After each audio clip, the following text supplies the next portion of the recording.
So we think this is a good way to begin the new year, to let it really be new and not drag so much of last year into this year. So we are eager to talk with you about you creating your own reality. And we want to awaken within you your realization of your vibrational contribution to every moment in time. We want you to find the balance between the desire that life has caused you to focus into place and the open valve, so to speak, which is the conduit between you and the energy that creates worlds. It's like a pipeline where the energy that creates worlds flows through you toward whatever it is you're asking for. And the balance of your asking and your allowing of that energy to flow is really an important thing for you to consider. We want to talk to you about it in a way that might feel a little new to you, because it's that balance of desire and belief that equals not only what happens and how it happens, but how it feels while it's happening. In other words, everything that you feel, all of the emotions that you live, in other words, what your life feels like to you and what your life looks like as it unfolds, is all about the factors, these simple factors of what life has caused you to ask for now and how open you are about letting it flow. So always when Esther has a new experience, we use the analogies of her life because they are so pertinent to her and usually to you as well. So we're going to tell you a few things that are going to awaken in you some things that you might be doing too. So in Esther's new house, it's quite big, far bigger than one person needs, but not one bit bigger than one person wants.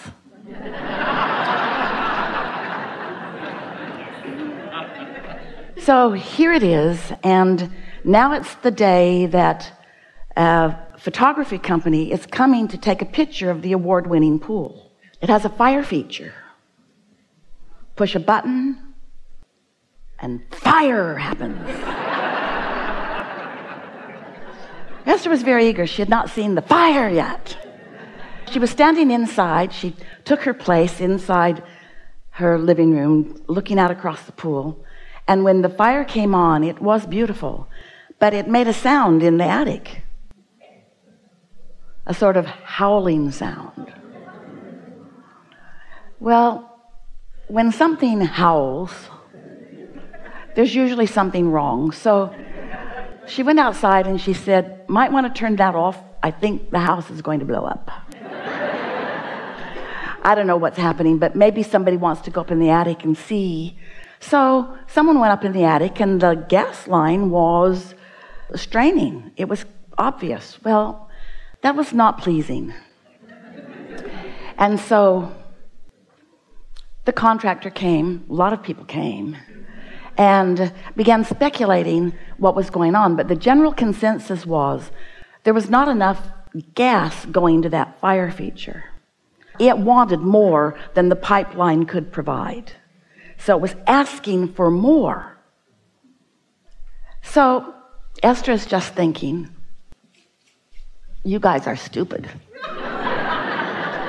You should have thought that through. There are calculations. This many things needs this much gas, and those pipelines need to be this big, and so forth. She tried to be nice, and mostly was, as they explained to her, there were only a few interior walls that would have to be removed. And Esther explained to them there were going to be no interior walls removed. Tear out the outside of the house, but don't mess with the inside of the house. And then she decided to just cool her jets, because she could feel that she was going off the deep end and that no good was going to come from her involvement in this. And now it's right before the holidays. Nobody wants to do anything anyway. And so Esther just decides to chill and let the universe take care of it. Those were her empty, hollow words that she was speaking to them. So then she's enjoying her house. Everything else works as long as she doesn't turn on the fire. or the pool heater, or the outside fireplace. Just a few things. Everything inside is working. So then the next day, or the day after the next day, she's standing in her living room, and she has really a strong impulse to step out into the front yard. And as she does, she hears a strange sound, not so different from the sound that she'd heard before, except it's outside rather than inside. And so she stood there and realized that it had something to do with the sprinkling system, the underground system. She stood there long enough that that zone turned off, and when the zone turned off, the sound went away. It wasn't a sound of water running. It was a sound of something straining. It was a sound of something odd. It was a sound of something going wrong. So she called and left a message, and then didn't worry about it. It's winter. Nothing really needs water out there anyway. Something to think about later, though. And then a day or two later, a man came to teach her pool school.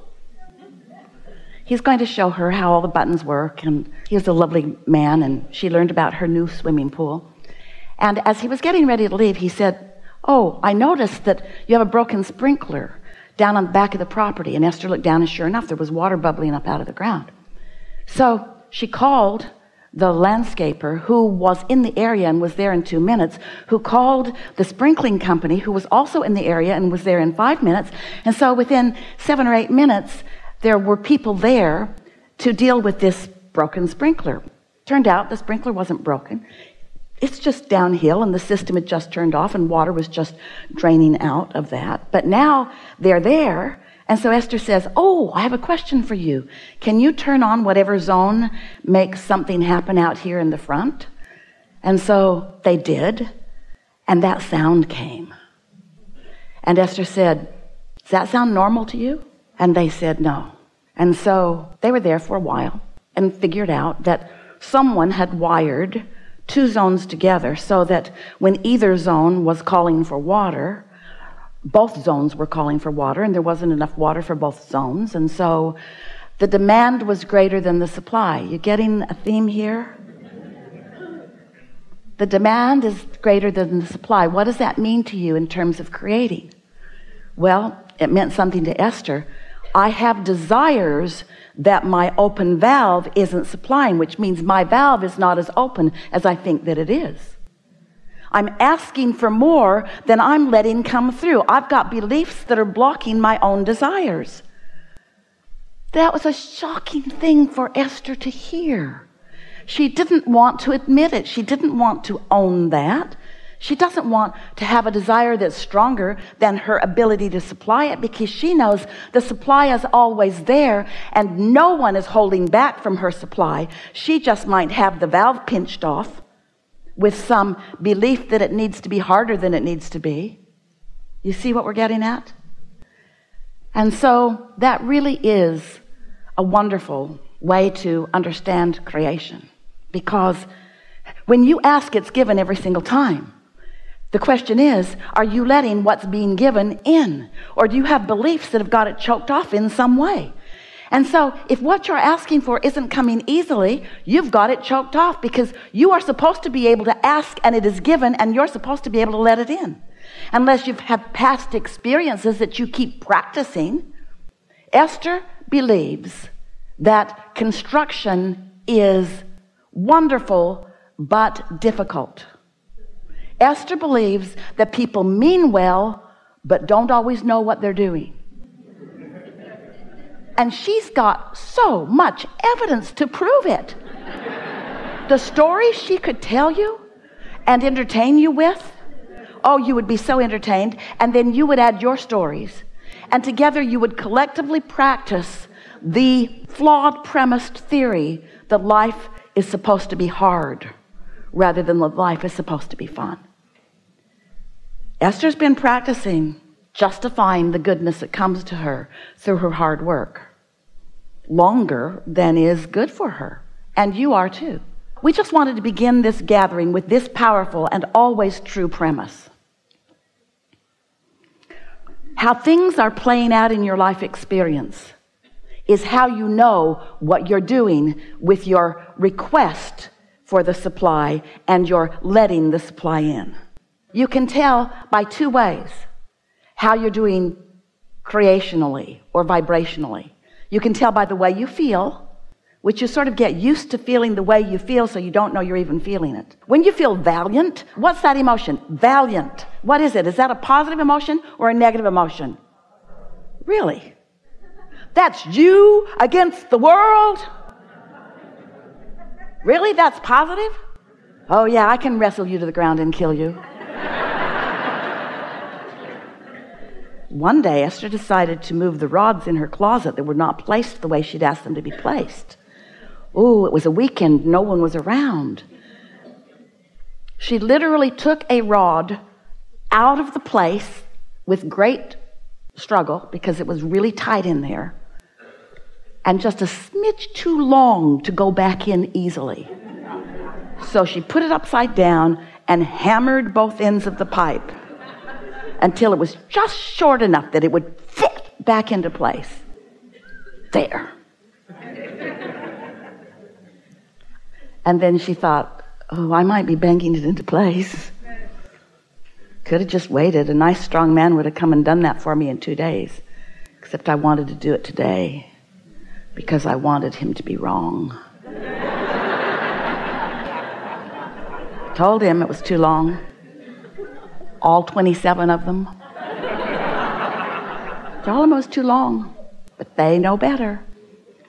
So we're sort of throwing Esther under the bus here a little bit, along with all of the rest of you, because we want you and Esther to give up your need to justify the good that comes to you through struggle.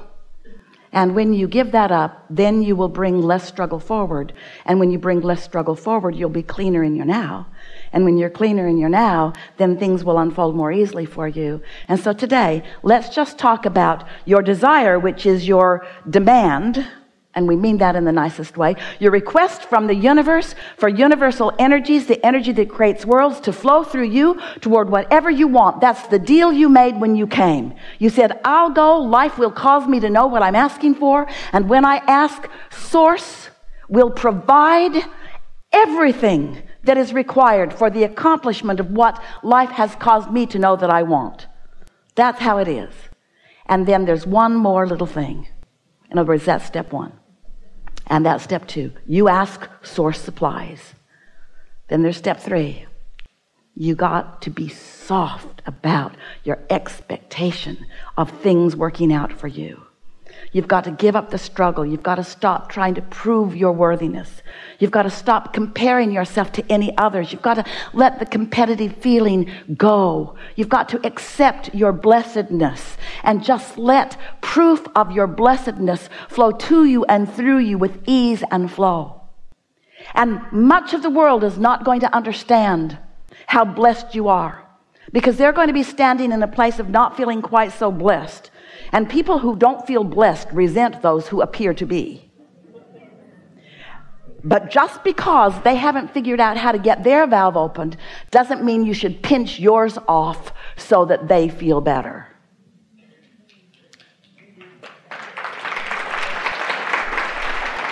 And so, we've enjoyed this interaction immensely. We're eager to talk with you about whatever it is you want to talk about. We want you to know that Esther is living happily ever after, and that we appreciate all of her fine-tuning, and we like how willing she is to get out there and live life, and how willing she is to ask for more energy than she can accommodate, and then see the results of that imbalance, and then do something about it. That's the dance that you're all playing. It's the balance between desire and belief, desire and belief, desire and expectation, asking for it and letting it flow. What do you want to talk about? Some things? Oh, we're going to have a really good day.